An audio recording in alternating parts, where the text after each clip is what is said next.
itself, which is way better. You know, I didn't know why. I don't know why I didn't think about that earlier. But now I should be able to, yeah, get the settings right for this to sound great.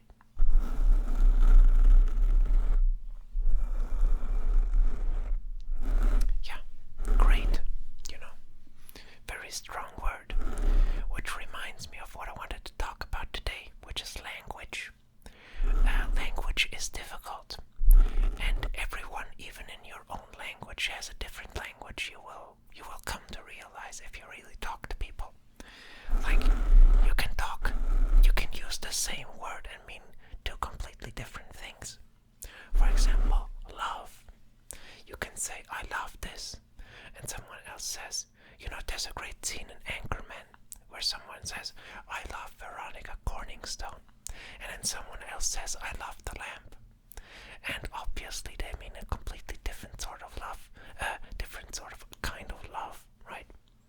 So it can be deceiving. Language can be deceiving. You don't know what people connect to that word. That reminds me, there's a scene in The Matrix Revolutions where they talk about exactly this.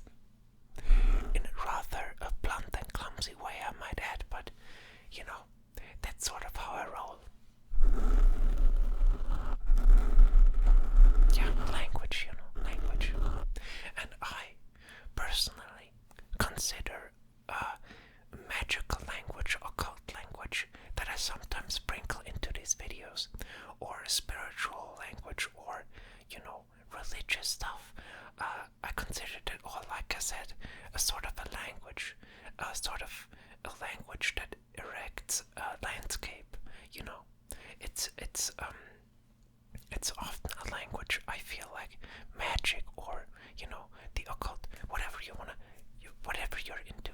It's a language to describe the interior, you know, to describe what is going on in my head, basically, or not just my head, like myself, my core, my soul, basically, like what's going on there.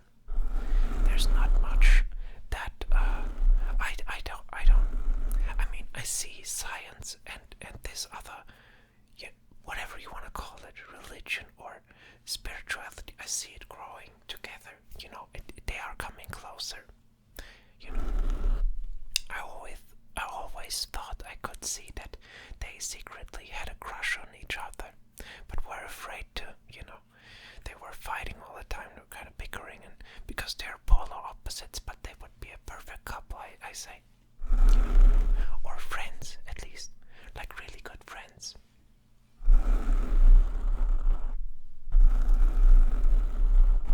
And yeah, I see that a bit like in this scientific language, that often actually they aren't really talking about knowledge. They're talking about a hypothesis, and they get like so immense, like these hypotheses or theories about the universe.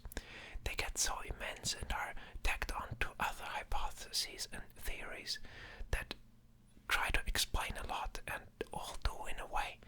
But if you look into it, they don't really connect to each other that well, because they are contradictory. You know, if you put them together, it doesn't make that much sense anymore, and the other theory becomes impossible because of this one. Sort of, you know, that's basically what it tries to constantly achieve, this unifying theory of everything. You know, there's a movie about that. You know, Stephen Hawking is famous for attempting to do that, but there are others as well that attempt that. There are plenty, actually. And yeah, all what I'm saying, or not all, but part of what I'm saying is,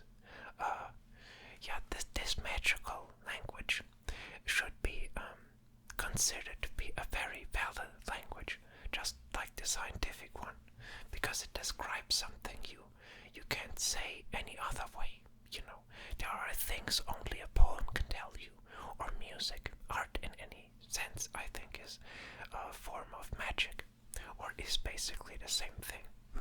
I got that from Alan Moore. You know, I got a bunch of this, how, you know, a sense of what this could mean from Alan Moore because I resonated to it, but I never found a way in. I always was trepidatious of it, I always thought, I don't want to be crazy. I don't want to, I think people are crazy that talk about magic. I don't want to have anything to do with it. That's obviously crazy because the scientists say so. But then I looked at some of the stuff the scientists said, and I thought, like, well, that sounds a bit crazy too. Like, for example, this theory of the multiverse, like that there are an infinite number of, like, there are just unimaginable number of universes out there that are just like ours, but a little different, or that are completely different, or that have slight variations in all these formula and rules, basically. And the reason, the simple reason that this arose was, well, there are a couple of links to quantum physics, and they are very interesting. But also they had a problem to explain why our universe was so perfectly fine-tuned. So in other words, why, like, our universe has certain rule sets, like certain rules of laws of physics, and if they were just slightly off, then life wouldn't be possible like we know it.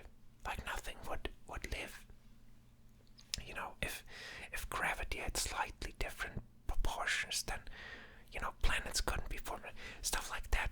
All of these like little tiny mechanics that are in our universe. And so they thought, how is this possible?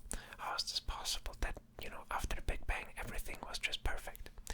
And yeah, then this hypothesis came up, this theory that, well, actually we aren't the only universe, and there are many, and all of them just didn't work out, and ours did.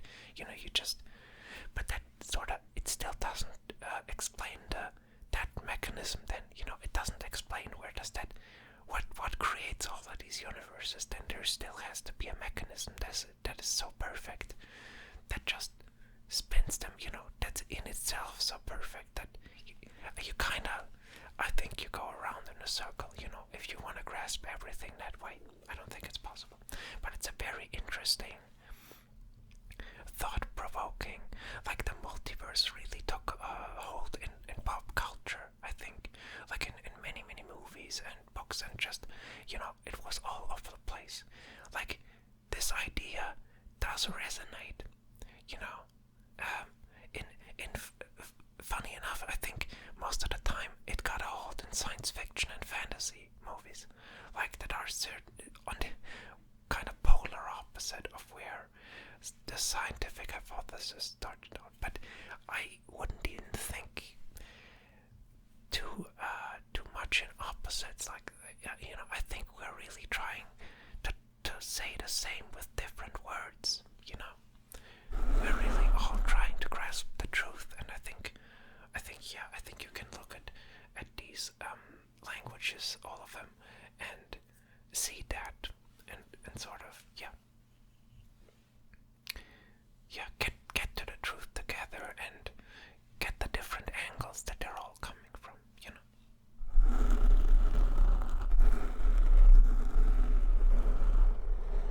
That's so often I see that I basically, most of the time, like for everything that goes shit in the world, I see a misunderstanding somewhere along the way.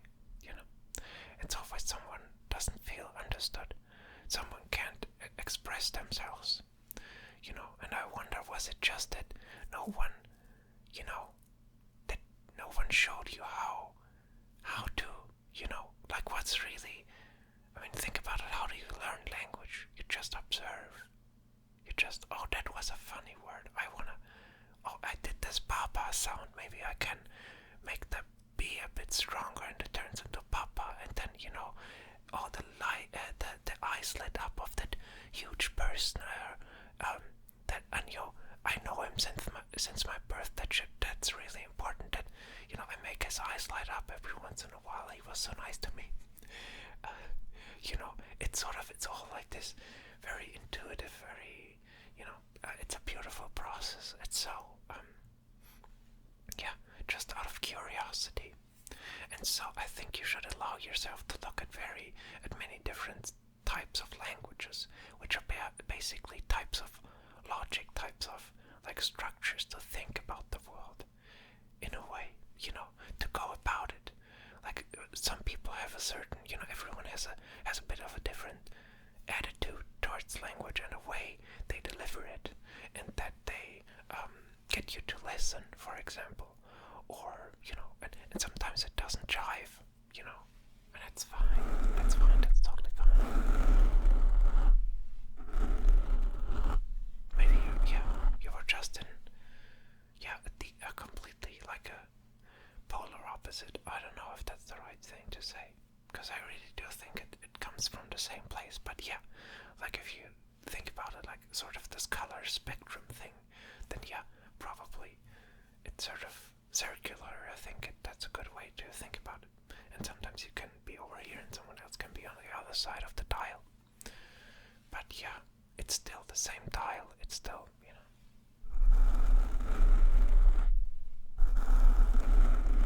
So yeah, often when I hear like atheist and believer conversations or debates, I should say debates without the quotes for the conversations, because I think that's not really what's happening there a lot of the time. But yeah, when I hear them, often I get the sense that they just talk past each other. They just can't hear the other language. They can't figure it out. They just have a certain, like, this word means this for me, and now we gotta figure out what this, hang on, does this word, why doesn't it mean this for, and then the whole conversation becomes, or debate becomes about this one word, then they stumble over the next, and it goes on like this, That's what I see most of the time, but often they actually talk about the same thing. They talk about the same thing, they just don't want to use the same words, like this magic stuff. If some of you just, I don't want to hear that word, I don't think magic exists in the world. I think it's very rational and blah blah blah and so on and so forth. Fine, that's fine. But how do you explain love, for example? Let's come back to this word. How do you explain this inexplicable to me connection that you feel to some persons, to some people? Perhaps your wife, a girlfriend, boyfriend, whatever, You know what I mean? It's not, really the core of it. I don't mean a crush. I can explain a crush away, But love, not so much. No. And then everyone agrees, like, yeah, that's pretty incredible, that's a pretty incredible bond. And I never saw or heard a rational explanation for that. That still makes you feel that. Like, when I hear a poem about love, a good one, I feel that feeling of love. But when I hear rational explanation of love, I feel dread. Like, really dreadful, I don't know. Yeah.